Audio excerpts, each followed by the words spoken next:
Hello there, many thanks for joining us in our business news reports today. It's now time to bring you the feature on the show today as we focus on reports and reactions from the World Bank, which says that plans to revise the global poverty line from $1.90 to $2.15 due to increases in the cost of basic food, clothing and shelter across the world. Now, the Washington-based institution in a fact sheet post titled "An Adjustment to Global Poverty Lines" have also explained that as differences in price levels across the world evolve, the global poverty line has to be periodically updated to reflect these changes. According to the London Bank, now the world global poverty line is set to hit $2.15 using 2017 prices.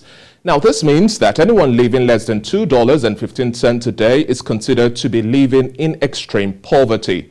Just as 700 million people globally are in this situation as at 2017 and even till date. Now, aside the current $1.90 international poverty line, the World Bank also tracks two other poverty lines that show the typical national poverty lines in lower middle income countries, with a price peg of about $3.20 per day, and upper middle income countries with $5.50. These lines will be adjusted up to $3.65 and $6.85 respectively.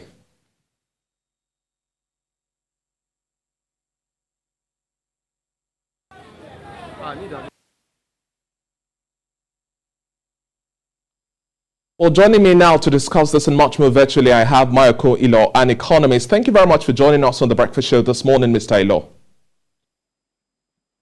Yeah, thank you, David, for having me. Good morning to you. Now, the revision of this global poverty line from $1.90 to $2.15 due to the increases in the cost of basic food, clothing and shelter across the world really is a reflection of global realities, which expresses the dire situation the majority of the human populace are in today. Now, so many people will now fall below the poverty line. That's the reality, especially in developing nations facing food crisis and insecurity. How much of a problem do you think this new reality poses, especially in line with this new poverty line, for Nigeria and the call to action to take much more strategic policy directions to ensure that we have better welfare? Well, it's a deepening of what we already know. That much I must say. If you look at the report, they are using 2017 prices now. So whatever it is we have been experiencing over the last 5 years in terms of purchasing power parity is lagged by at least 5 years. So, but what they are telling us is that instead of things getting better in sub-Saharan Africa, it's actually getting worse. The World Bank set a goal of 2030 to bring extreme poverty to less than 3%. And my fear as a Nigerian is the fact that if we are not careful, basically Nigeria and a few countries in sub-Saharan Africa will be the reason why they can't achieve that goal. And it's bad enough. 463 million people in sub-Saharan Africa are living in extreme poverty. What's our population that? More than half of our population is living in extreme poverty. Government has to put its house in order and set tight deadlines and work the hell out of it to make those things come to fruition. If we are not careful, they'll be talking of statistics and they will say, okay, global poverty has reduced with the exception of Nigeria, because we are weighing down the whole statistics as it were. But that said, I think it's the fact that they are measuring it means that the global body is interested in something being done about it. It's not a good sign when a lot of people are having problem of obesity, then some other people are having problem of malnutrition. People are throwing away food, 40-50% of whatever it is they harvest on their farms in the US, for instance. And here in the other part of the country, it's either in the other part of the world, rather, it's either we don't have a way of preserving the foods we have harvested, or we don't even have the food to eat, or insecurity is making it difficult for people to go to the farm and try and produce food for the populace. Those are the challenges we are facing. I believe that government can do something about it too. And as we are within the agenda setting period, heavy political season, how much of a priority do you think this would now also redirect the focus for all of the participants and players who are ready to talk politics, especially as we're looking at the 2023 elections just in sight? So this is the pre-election year. Nigerians are making a whole lot of observation, taking notes, and putting their agenda first at this point in time. How much of an agenda do you think this would set for political players who want to play big come 2023? Well, with the exception of a few of the aspirants who have come out to give us an idea of what they intend to do, the bulk of those who are aspiring or pretending to that office have just been gallivanting up and down, so to say, and just telling us, I'm going to fix these problems. Those who have had the opportunity of being part of governance over the last 7, 10, even more years, they've come out and they are not telling us they will do anything different. They are just telling us that they are going to fix the problem. And it's a sorry sight that governance is taking the back seats so early in the political process, and everything we are hearing now is politics. Even as we are talking about politics, people are receding more and more into poverty.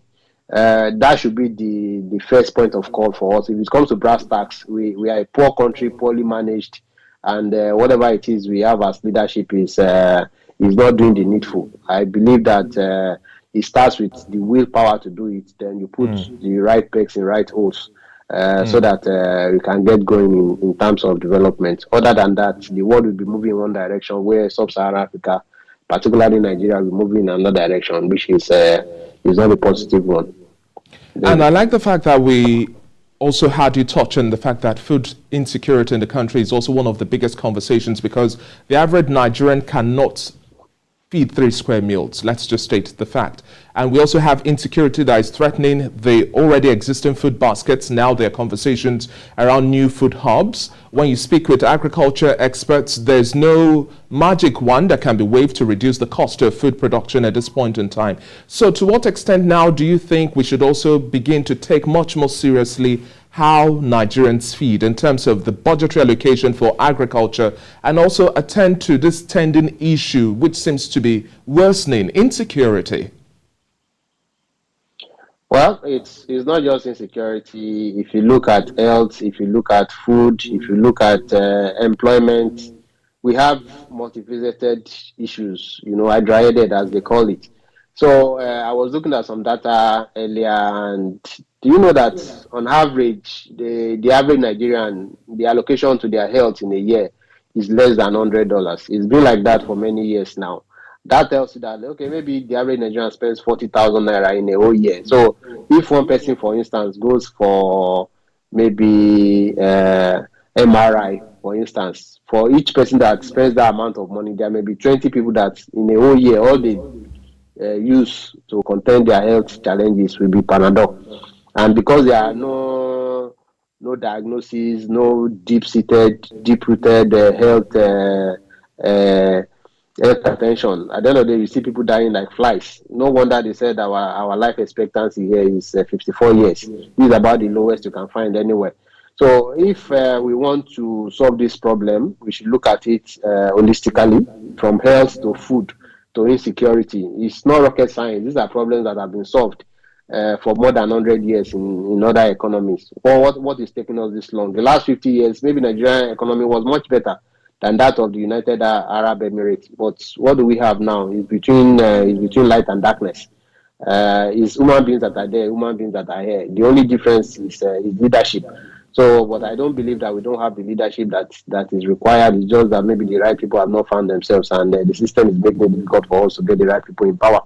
So if we have the right people and the right policies in place, you can be sure that Nigeria itself can, instead of having double-digit inflation every year, we have double-digit growth that can actually take us out of the doldrums. David. Thank you so much for your time on the Breakfast Show this morning, Mr. Mayokoinlo. It's been a pleasure speaking with you, and we hope government takes action to attend to all of these present needs. Yeah, thank you for